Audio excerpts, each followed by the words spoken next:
when you're coaching and dealing with a client, there's a couple of different ways that you need to deal with their problems. The ways that I recommend most coaches start to look at are physiological, nervous system or emotional regulation, and also behavioral.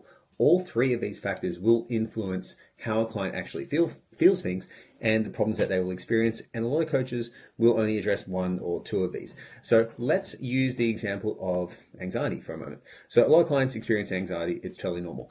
And a lot of people ignore the physiological aspect of anxiety. So by that, they'll say that nutrition has no impact. Yet if you actually get the client to record their nutrition and put a scale of how anxious they are after certain meals, you'll find that some meals are actually much better suited to reducing anxiety than others. The reason for that is it's because of that client's particular physiological makeup. Now, from here, you can look at behavioral things that they're going to do it. So what are the behaviors that help them avoid anxiety? What are the behaviors that promote anxiety? And then also from an emotional regulation, how are they at actually noticing what they're feeling and dealing with what they're feeling? And this is something that you can do with a food journal. Now, a lot of trainers will hear this and they'll go, oh, that's outside my scope of practice. You're not diagnosing, you're not treating anything. You're just simply trying to find the client, help the client find some tools that will help them deal with their own issues, their own physiological and psychological issues, in a way that they get feedback immediately from what's happening, in a way that they can then get a really good outcome for that particular person.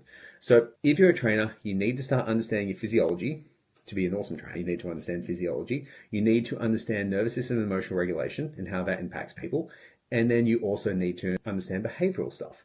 So an example of that, a study came out today that people who are chronically dehydrated have a much higher cortisol secretion in response to stress. So your physiology will impact how you deal with your psychology. So as a trainer, we have an ability to impact that in a huge way that isn't outside the scope of practice.